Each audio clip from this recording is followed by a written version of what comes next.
Welcome to the Kaleidoscope of Possibilities, Alternative Perspectives on Mental Health. My name is Dr. Adriana Popescu. I'm a licensed clinical psychologist and leader in the field of mental health, energy psychology, addiction, trauma, and empowerment.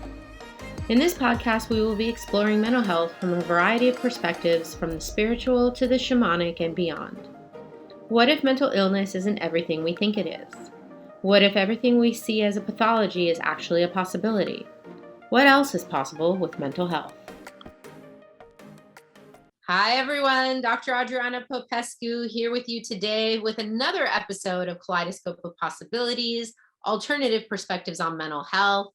I'm really happy to have with me today a personal friend and colleague, Ruth Galvan, and her passion is to facilitate spaces for people to bring more ease into their lives. For more than 13 years, Ruth has been dedicated to guiding people to release stress in their bodies and lives through tools not only for stress management, but also for a more efficient use of the vital energy for a greater life. Ruth is a certified massage therapist as well in different energy modalities. She is a certified facilitator of access consciousness. I think she's a BARS facilitator of access consciousness and a certified trainer from the HeartMath Institute. So we're going to talk about lots of really cool stuff today. Welcome, Ruth. Thank you, Adriana. Thank you for having me here today. It's a pleasure to be here. Finally doing this with you. Thank you. I know. We've talked about it for a while. I'm really happy that you could join us today. So I always like to start off every show with asking my guests a little bit about their own story. Like, how did you come to find these modalities, do this work? Like, what was happening in your life that led you to these things?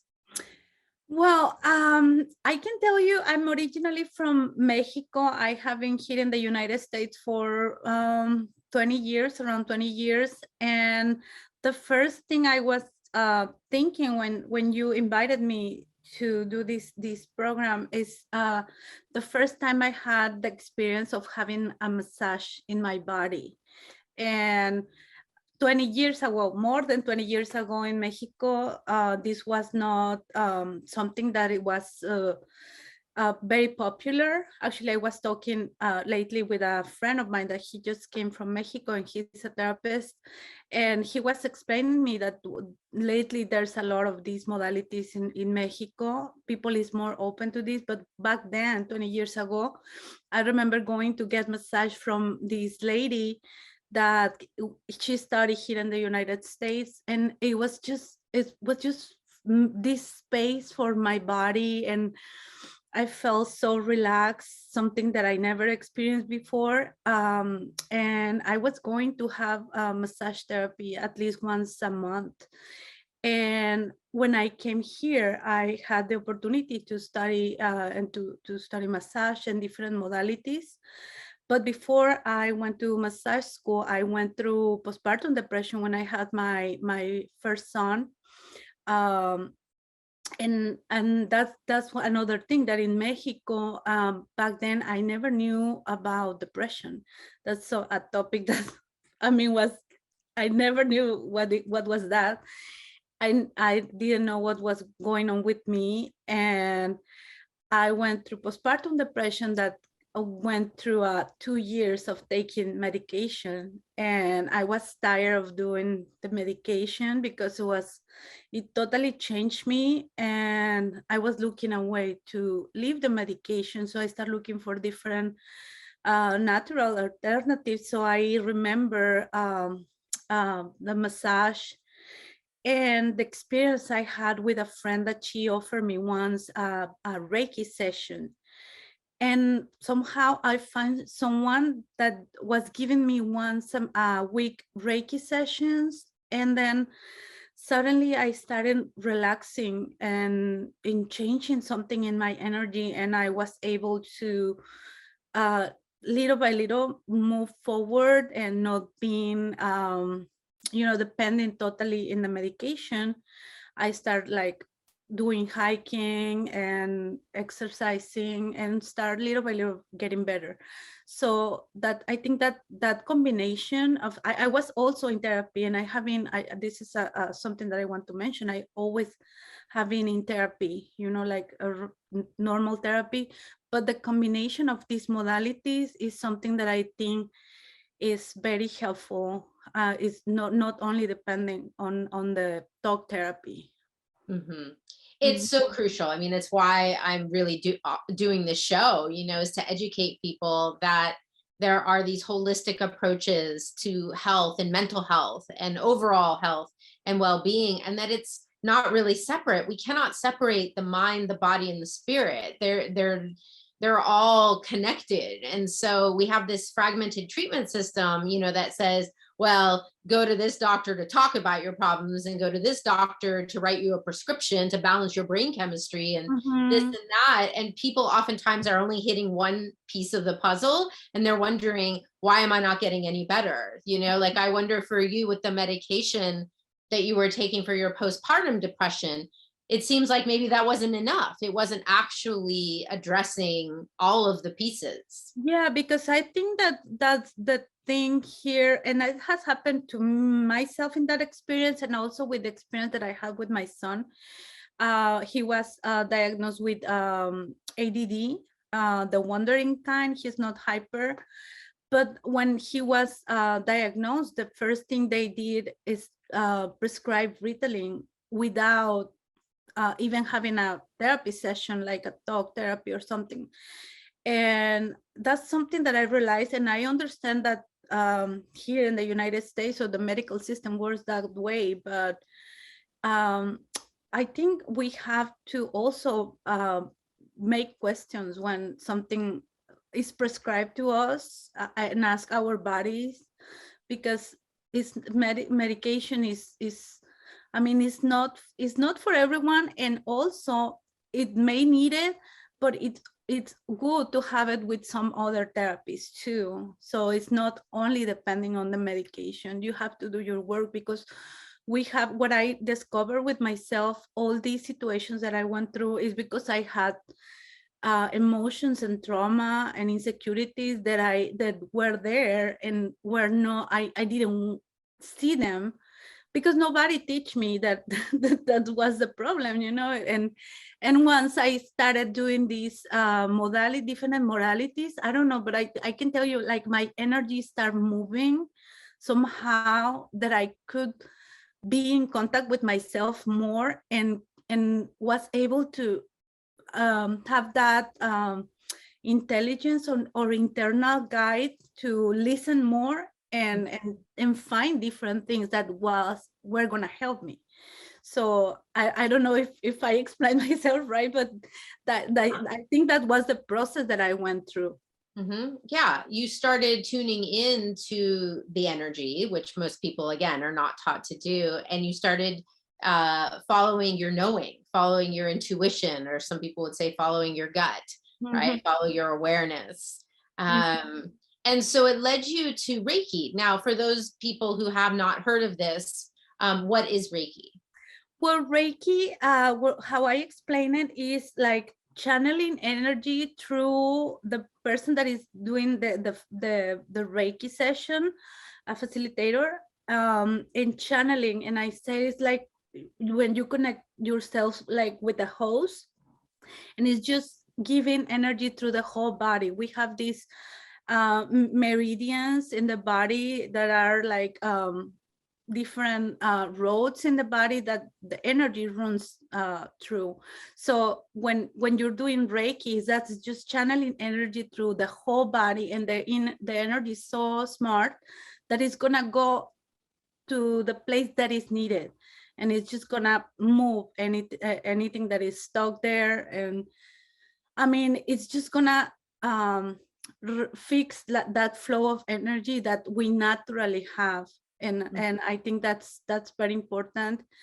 And that's one way. There's different modalities, I know, but that was one way that really helped me to start with. And and the feeling that I had, the relaxation and all the, when you get in that space and you start, I mean, everybody has a different experience, but for me it was like seeing a lot of colors, bringing memories, but good memories, like beautiful things in my space 1 hour when I was receiving a session. And that, like, it changed my energy totally, and I was able to have that energy to really want to go out for a hike, because when you are in depression, sometimes you just don't feel like it. Yeah. And I think that Reiki also, I mean, when you talk about that space of relaxation, that also it suggests that there's a relaxing of the mind as well. Like so many people struggle with anxiety, which is like this overactive thinking, right? Yeah. And how did Reiki, did you notice if Reiki also helped with any anxiety that you might have had back then? See, I'm gonna tell you that back then, because I was in an environment that it was not healthy, it was like, that was like my space, like my time of the week for myself. But then I had to go back to this environment that wasn't healthy, and dealing with with my things and my problems. So I didn't notice that much difference, but I'm gonna tell you what happened later when I got out of this toxic relationship that I had. I was able to pay attention to my head, and I noticed that I was always in my head, and I just couldn't stop my head or these thoughts and things that were going on. And so one way that I was looking for is meditation. So I found these small meditations and was focusing on the heart. It were the HeartMath meditation. So I was like, what is this? Like, because it really helps me like to bring my attention to my heart and start connecting. And so back then I started this like challenge, 21 days, no, 30-day challenge, every day doing the exercises, the HeartMath exercises. And it really changed a lot in myself, like just focusing that attention not in my head, don't paying attention of whatever is going up there, and just focusing on my heart, and then adding some other ingredients. And I like it so much, and it made a big difference for me. But I noticed when I was not constant doing it, I used to go back to the same thing, like I have to, you have to be really consistent and training your attention to not pay attention to your head. I call it in Spanish to the la loca de la casa, because it's the crazy of the house, because it's always talking and you cannot shut it out. What you can do is just don't pay attention to it. Yeah. Yeah. And I think that people don't understand that, and why meditation is often the entry point for so many people to just even recognize. Like, I know for me, I joke about being a recovering head tripper, because I was so in my head, I didn't even know, I wasn't connected from the neck down. I didn't even know I had a body. It wasn't until I went to massage school and learned about bodies and energy and meditation and all of those things that I realized I even had a body. So yeah, and this is something very important, because I noticed that I was not aware when I was like that, but then I noticed now when I don't pay attention to if I need to go to the bathroom and I'm holding it, or I'm hungry and I just keep doing other stuff and I don't eat. So right. that's when we have to pay attention, because we are not in our body, we're in the head. Yes. And we have to make that pause and connect. So that's very, very, very important. And so that's when I started doing this HeartMath work, and I wanted to learn more, so I became a certified trainer. And then I knew bars, so that was like, for me, that was huge, because I noticed the first memory I had about having the experience of having the bar session, it was that like quietness in my head, like Mhm. that space, like everything, like wow. And it was just like a mini session. It was like maybe 15-20 minute session, and that was in 2015, I think. And then until 2018 is when I found them again. But back then, I don't know why I didn't find a facilitator close by. And then in 2018, I found them again, and I have been doing the access bars, and that's the same thing, but it's just like different, in a different way. Like you just receive, you just sit and touch, somebody touches your head, and you just have this space in your mind, and it's just great. If you have that problem that always thinking and thinking, but it's the other option that is very, very easy, and it has been now in the pandemic a big tool for me, for my family. I have 3 teenagers, and it really helps a lot. It really, when you have a problem and you run your bars, you forget what's going on. You forget about the problem. So it's Mhm. wonderful. Yeah. And yeah, and all the other, I can tell you also what I like it, because when I went to massage school, I had acupressure. I learned acupressure too, and I had these, huge experiences with acupressure. I was just receiving, in the trays you do in massage school, and I didn't think, I mean, it was something unconscious, I think. Well, you can explain me more about what happened, but I remember having this session, and I had this kind of dream of 2 kids coming and saying that everything was okay. And then I was like, why? And I had 2 abortions, Mhm. and I didn't know, like maybe unconsciously I was feeling guilty about that, and somehow it came out. Mhm. And yeah, so that was like something really big that I noticed, that this kind of work, it's really deep. It really moves things that you are not aware. Yeah. Mhm. I want to ask you more about these different modalities, but first let's talk a little bit about trauma.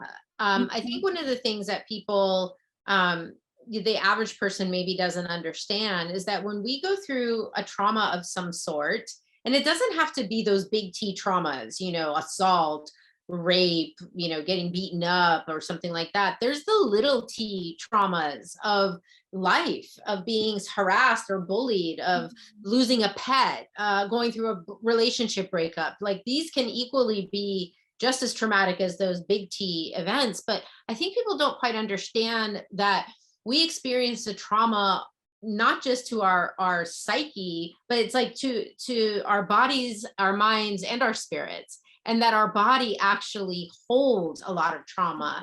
Can you tell us more about that? Yeah, well, that's the thing that I think it happened with that session of acupressure. And also, I think the body processes, like touching different areas, or specific areas, organs that carry all this information. And I don't know, that I think we have like these neurons all over the body. It's not only in our brain, and this information is in all the body. We're more complex. It's not just the brain and the heart. So is that why we need this touch, this energy? And I mean, just think about a hug. I was thinking before doing entering the Zoom, like I remember a lot wanted to be hugged, because my mom was not a very hugging person. She was very cold, and I understand. I mean, she grew up in a different way, but we don't realize how we as humans need that touch. And I think that's part of what give us that relaxation, and it help us to release all that charge and that tension and that trauma that we are holding. And in that space of relaxation is when we can let go of all those traumas that we keep holding. Well, you're talking about safety fundamentally, right? And the person who's experienced traumatic events doesn't feel safe. And often, if it's happened, if the trauma is to the body, an accident, an injury, an illness, or an assault or something, we don't feel safe in our own bodies. So Mhm. I think one of the things that is such a gift in these modalities is not just, you can do talk therapy and feel safe talking to your therapist, but your body might still be in that like fight flight kind of response. That's often what happens, especially for people who have chronic trauma. Their brain is telling them, their amygdala is saying danger, danger all the time. The And when time. we can use these touch therapies or energy therapies, we create a sense of safety in the body, and that's when the body can release the trauma that it stores, because the body keeps the score, right? There's a whole book written about it. The body remembers all of the experiences and things that have happened to it. It stores it all in there. And it's that imbalance of the nervous system, like we are in that imbalance and we're always like in this fight or flight response all the time. And we don't even notice how easy it is to fight in that, to be in that side. I was just learning, like, if we don't eat, if we're holding it to go to the bathroom, the body is in that mode. Yeah. So it's something that easy, even if we have like an injury in our arm and it's inflammation, the body is in that response of fight or flight because something is wrong with our body. So it's an automatic response of the body. So it's very important that we take that time to have a massage session, to have a bar session, once a week at least, and have that space for yourself, and your body has that experience. So I think that's very important.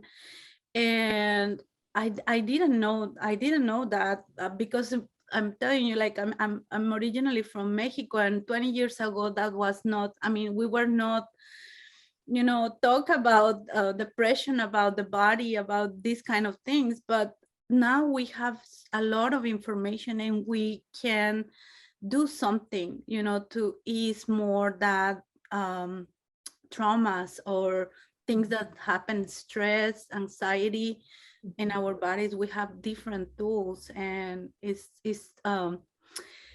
something that I noticed is good that now the medical system is integrating more this kind of therapy. So that I think is huge, but I would like to see more. And if really people wants to advance more in their recovery or in their healing process, looking for this kind of therapies is going to be a huge step, in advance. Yes. You recently actually had a trauma of your own. You were in a really bad car accident, and I know you used a number of modalities to help you heal from that. Can you tell us a little bit about that? Yes. Well, the brain spotting therapy, I was telling you, it's something that I felt like it changed the structure of my brain. Like it really, and it's really good how you explain it to me, like, or you were saying before, like we have this accumulation of different traumas. So it doesn't matter when something happens, it's just more accumulation, and you just start releasing or accommodating your brain with this kind of therapies. And the brain spotting therapy, I really felt like movement in my brain, like my brain rearranging. And I really felt like I had like kind of a new brain. It was awesome. It was I remember at some point I have been doing talk therapy for many years, because different things that I have been through. And at some point I remember I got the EMDR therapy. And it was kind of the same thing, but no, this was more deep, like but it was the movement of the eyes, kind of like that. It reminded me back then when I was doing that, but it didn't have the same effect this brain spotting therapy, I don't know if it's the music, the combination of the different things, but it was awesome. It really changed a lot of in myself. So I can tell you the trauma that I had was an accident, and now I drive and I don't feel that fear that I was feeling right after or months after, when I was feeling a big truck close to my car, or I was going to take an exit, because I was like super tense, and my head was just thinking like something's gonna happen, and I don't feel that anymore. So it really changed something in my brain. Right. One of the things that happens for people who've experienced trauma is that they can get stuck on these loops. And I think you described one right there. You know, this loop, something bad's going to happen. I'm not safe. Something bad's going to happen. Ooh, danger, truck, probably the truck that looked like what hit you. Yes. And so what I love about using these modalities, I am a certified brain spotting practitioner and do some of these other modalities, we're talking about. And what I find is that when we do this energetic work, or the hands-on, even somatic work, there's a number of modalities that work directly with trauma in the body. We're able to release those loops. We're able to get unstuck from, it's almost like a part of us gets stuck in the trauma and we can't get out. And we keep replaying it. It might show up as flashbacks or nightmares, when you keep replaying the scene over and over in your head, things like that. What a gift to have these modalities. Yeah, and I'm gonna tell you one other thing that I do. I have a friend that I trade bars sometimes with, and we always have like issues like relationship issues, and I found that we always talk about the same things, and we run bars. There's this special way that you can run bars, especially for loops like that. It's not that, I don't know, I haven't noticed that it's that powerful as the brain spotting for like a big trauma, but I noticed that at least I stopped thinking about whatever, and it changed the subject to something, so it gets you out of that loop. It has helped me in that kind of things sometimes when I get stuck in a topic. So that's another thing. And also, you want to talk a little bit about the EFT? Yes. That's another modality that I have used, and it has helped me tremendously. And that's, I can tell you, one of the things that I haven't noticed now, but I'm afraid of heights. And one time I was going to have this massage session with another therapist, and we went to this fancy place in San Francisco, like a condominium, and the table was very close to the edge, so you can see like from the top of the building on the street, and she started telling me, oh, just do the tapping, and it really slow. I mean, like I started feeling less anxious, and it's when I started to do the tapping work. And that's another tool that I use, and you can find a lot of information on YouTube online, but that's another really good tool to have. But I think it's very important to have these kind of tools, especially in these times, because we perceive a lot of what's going on around, and sometimes we feel anxious, we feel unease, and we don't even know what's going on. And it's that we are perceiving sometimes what's going on out there is not ours. And that's the other tool that I always use. It's the question, is this mine, or what is this? And that makes me do that pause and just be conscious that it's not even mine. It's just something that I'm perceiving. It's not that it's something wrong with me. It's just like I'm perceiving something. What? I don't know. But I mean, like just knowing that it's not me, it just like gives me that a little bit more peace. Yeah. Yeah. So I want to take a little bit of a deeper dive into two of the modalities that you've talked about. I want to talk more about access bars. I think it's also timely, for this time of year. So access bars, tell us how you describe it to people. Well, I just the easy way that I have to describe it is it's like taking out the trash every day in your house. That's what the bars does. It's like each time we are thinking, I don't know, I like to think in terms of vibration. So sometimes we have thinking and it has certain vibration, and we can have another think, another thought, and it has the same vibration. And so it's like an accumulation of files in our head, and sometimes it's just occupying that space that we can use that space for other things when we need to take it out. And the easiest way is just getting a bar session. You just sit down, relax, somebody touches your head, and when you finish you have that space, and you like in a computer, you can run different programs and do different things. Sometimes we don't see possibilities, and that's what the bars does for you, give you that space to have different possibilities and different things that you could add to your life. But if you have your head full of all those files, you cannot see them. Even if they are in front of you, you cannot consider them. Yeah. Mhm. Yeah.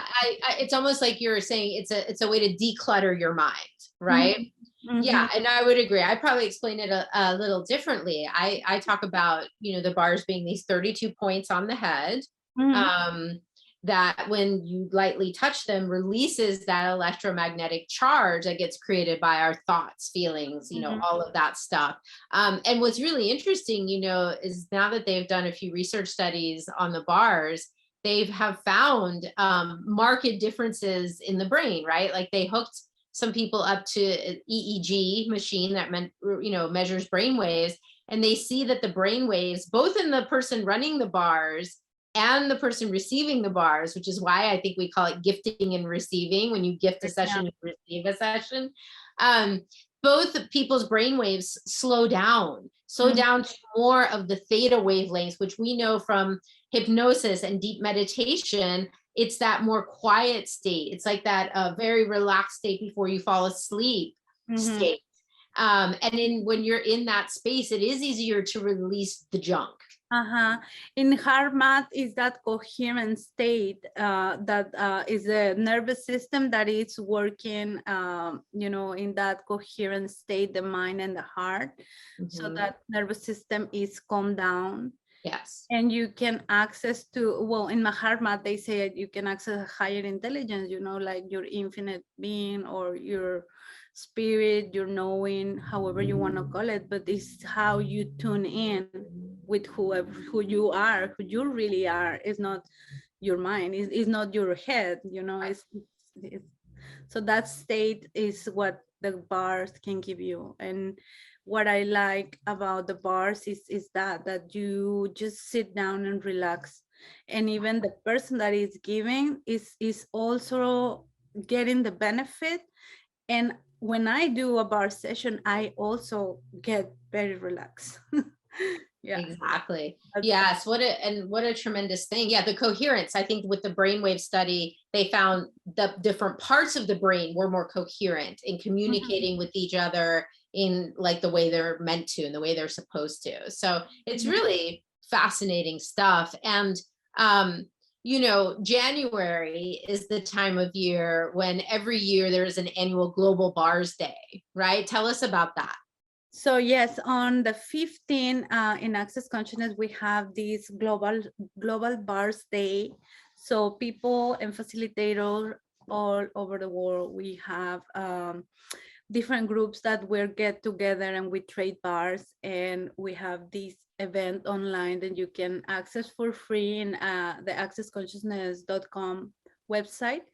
And you just learn about what access is, and you go and receive a session, and it's just like a great experience that we have. And actually, it's not just that, we are also having September, October, the mental health and suicide awareness. So I think those events in the year are great opportunities for people to come and try a session. But you can go and the website and the Access Consciousness and find a facilitator close to where you are. There, we're all over the world, and you can get a session and just try it because you're gonna like it.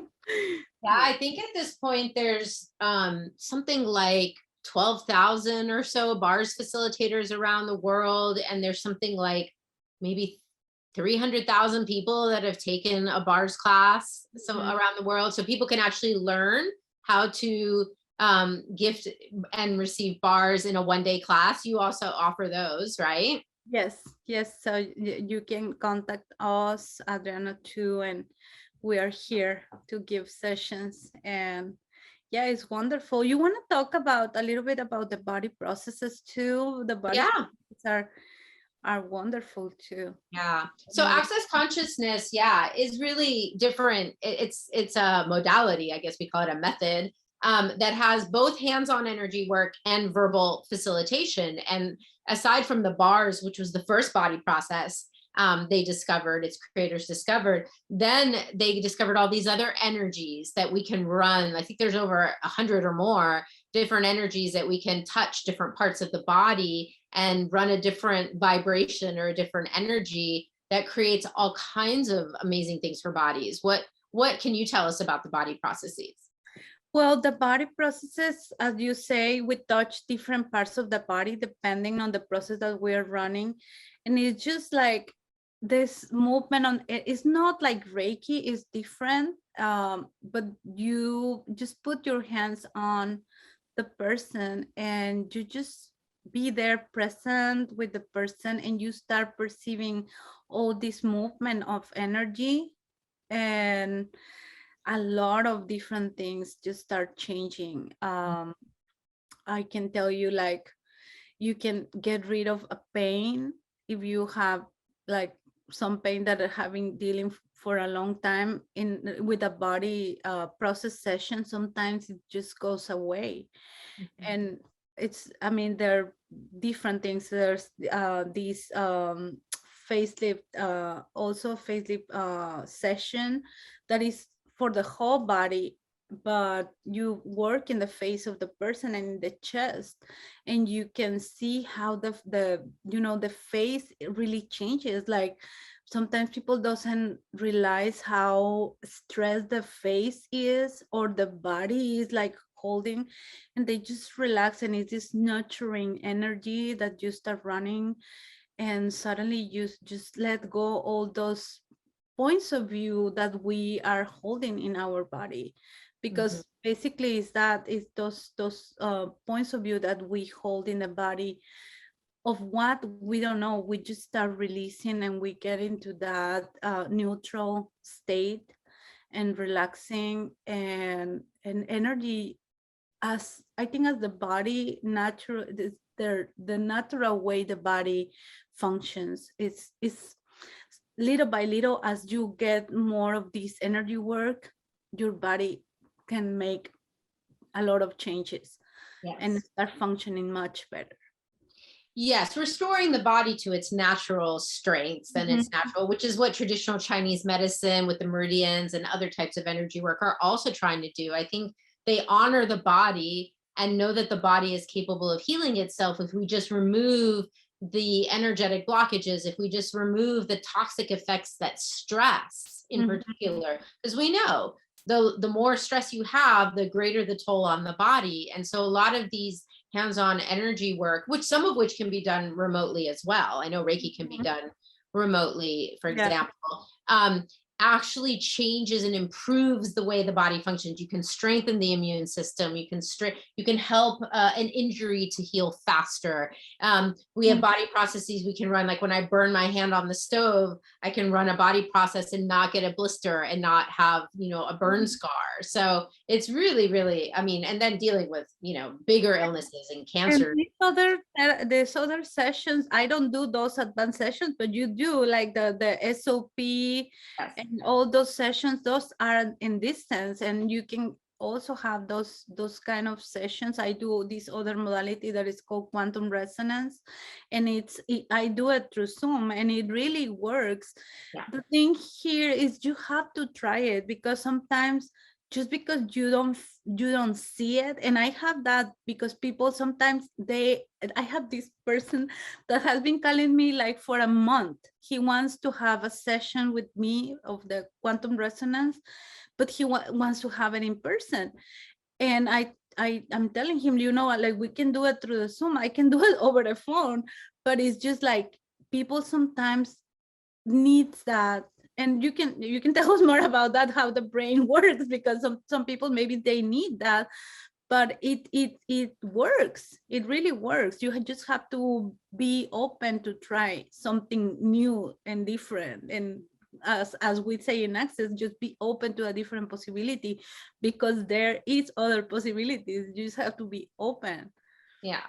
Well, a lot of it is quantum physics. I mean, I don't think we need to go down that rabbit hole, but like quantum physics explains like the how energy can be, transmitted across distances. And like, we're so much more connected. There really is no separation between us.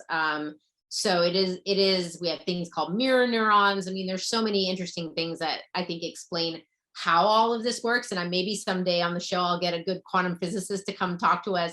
But in the meanwhile, where I usually direct people is to IONS, the Institute of Noetic Sciences, because their researchers are like top of the field in terms of looking at this stuff.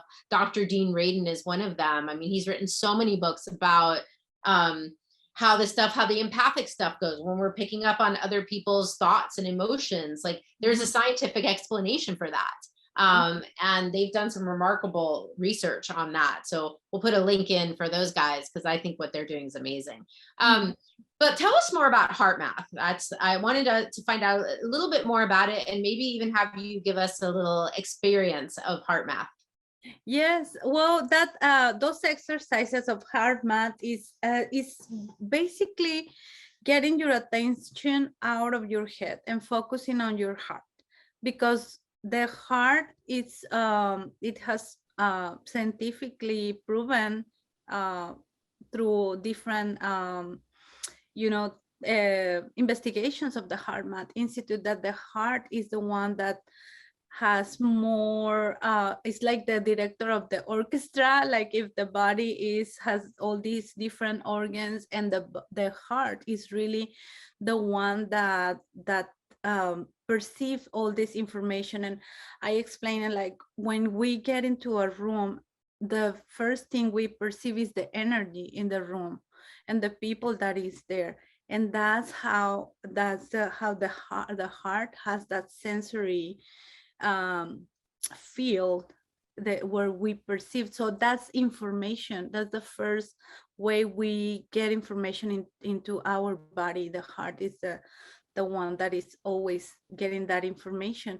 And because of that information, that goes to the brain, and the heart is sending all these like different signals to the organs, and how they're gonna regulate and all that.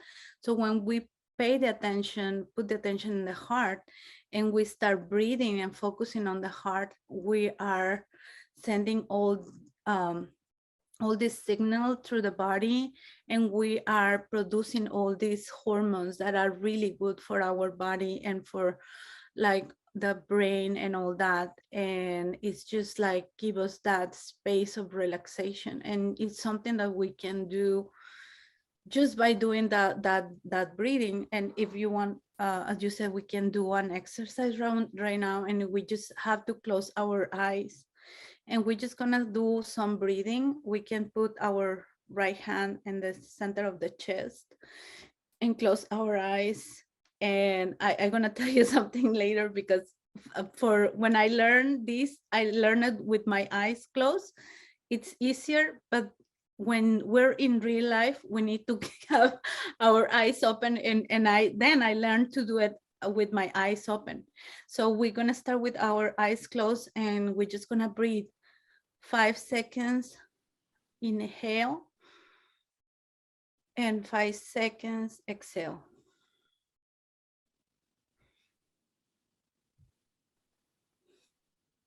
And the attention is going to go in the heart.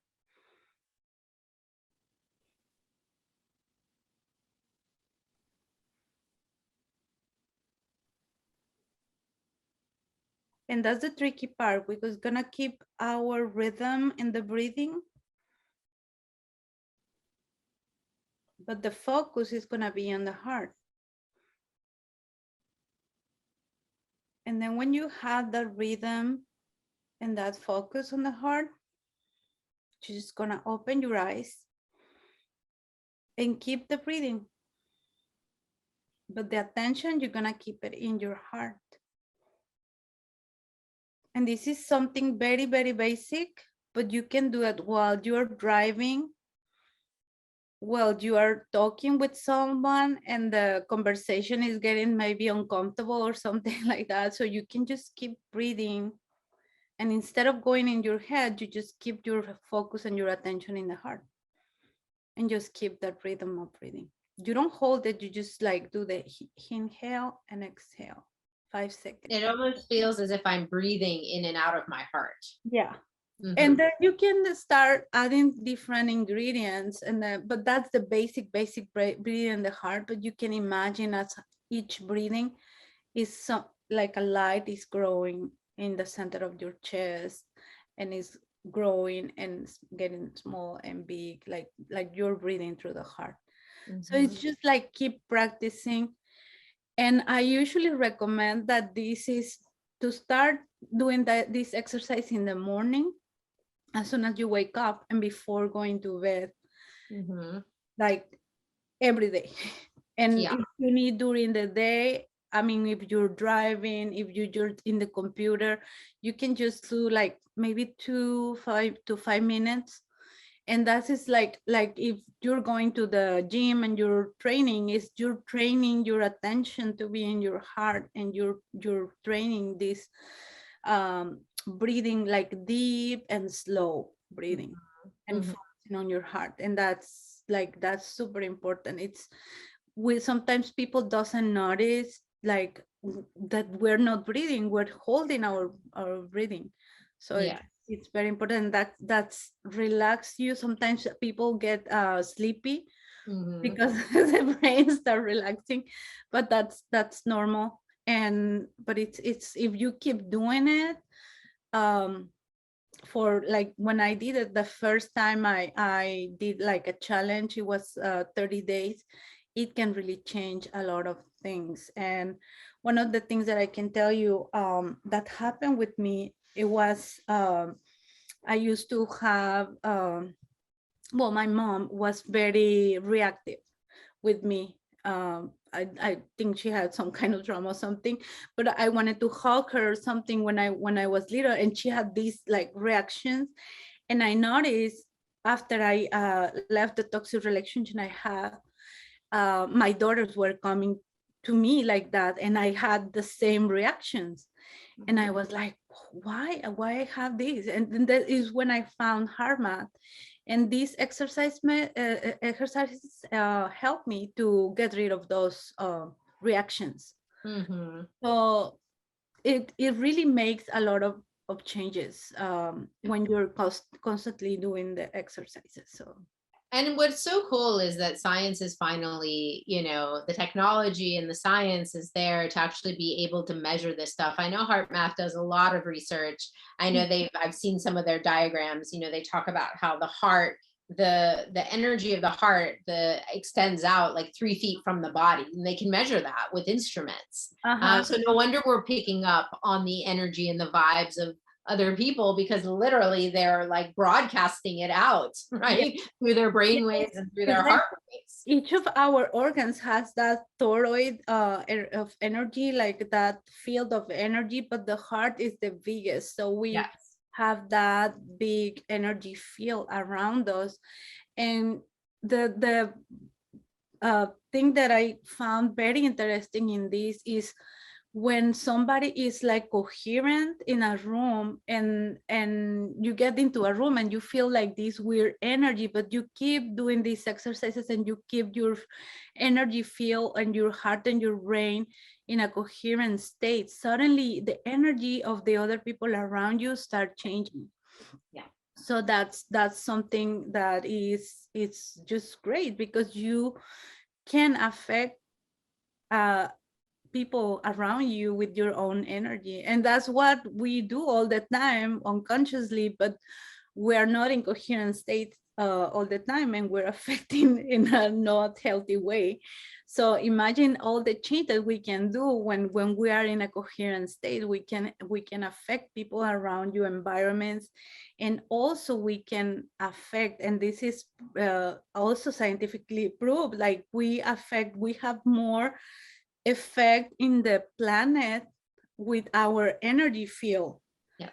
that we can benefit more the planet with that energy field in a coherent state, that we can do more, like, I don't know, recycling or something, doing something. Yeah. Yeah.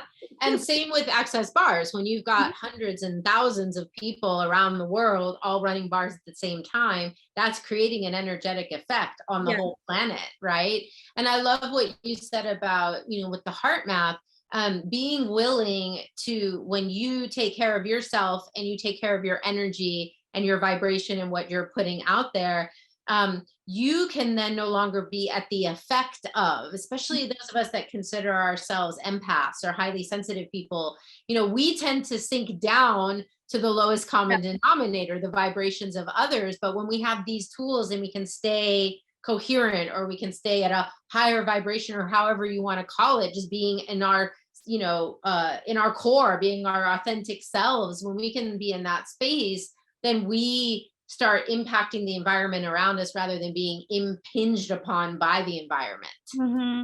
And it's a combination of everything, because I noticed in myself, I mean, those are good tools to self-regulate, but also there's things that you have to work, like with a verbal process, or like a question or something, that you have to look at them, so in order you can, like, change them. You cannot, you just are at the effect of whatever you have there. So it's just like a combination of different things. I mean, we're not like simple beings, like we have, you said at the beginning, we are body, we are spirit, we're all these mental things that we have, so we're complex beings. Yes. So as we start to bring this to a close, I'm just curious if you could sum up in a few words for us, what's different about you now, or how is your life different now that you have discovered all these tools and done all this work and changed your life and your body and everything? How are you different today than you were 20 years ago? Totally different. I was, because nobody explains you how, I mean, all these things I have to look for myself. If you go to, I mean, if I will have stayed, and actually that's what happened when I still do talk therapy, but on I got to the point that we were talking about the same thing all over again, and you have to be aware of what is working for you or not working for you. And I think that's what all these different modalities can help you to really access your knowing and access your being. And once you're connecting more with that, you can make different choices and better choices that are gonna connect you more with yourself. So that's the thing that I would say. I'm more myself than I was 20 years ago. I was full of different traumas and fears and different emotions. So, and I'm not saying like I'm still doing a lot of work. I still have things that I need to work on, but this combination of different therapies has done a lot for me. Yeah, wonderful. So Ruth, if people want to find out more about you and your work, where can they go? Well, I have a website. It's violetwings.net, and they can find me there. And I'm here also in the Bay Area, and I speak Spanish. So if people in the Latino community, they want to have some therapy, or they are looking for something like this, they can check on my website too. Wonderful. And you can work with people locally and all over the world, All right? over the world, yeah. And in the HeartMath work, I have also a program that I work one-on-one with people for 5 weeks. And I love this program because it really, I mean, when people does the exercises, it makes huge changes. So it's wonderful. So cool. Thank you so much, Ruth, for being a guest today. I've really enjoyed our conversation, and I love that, you are out there in the world creating a difference for people. So thank you. Thank you. Thank you so much for the invitation. It was a pleasure to be here. Yes. And thank you all for tuning in and checking out this episode. If you liked it, please do click like, share, comment, because the more feedback we get on the podcast, the more people will find it, and we'll get these tools and information out there in the hands of more people who might benefit, whose their own lives are, maybe they're seeking for something. Maybe they've tried a bunch of things that haven't worked. Well, I'm here to help you guys find what it is you might be looking for that you didn't even know was out there. Mhm. So thanks again for tuning in, and we'll see you next time on another episode of Kaleidoscope of Possibilities. Thank you for joining me for this episode of Kaleidoscope of Possibilities, Alternative Perspectives on Mental Health. This has been Dr. Adriana Popescu. If you enjoyed this episode, please like and subscribe and share with others. To find out more about me, my guests, and more, please visit my website at adrianapopescu.org. See you next time.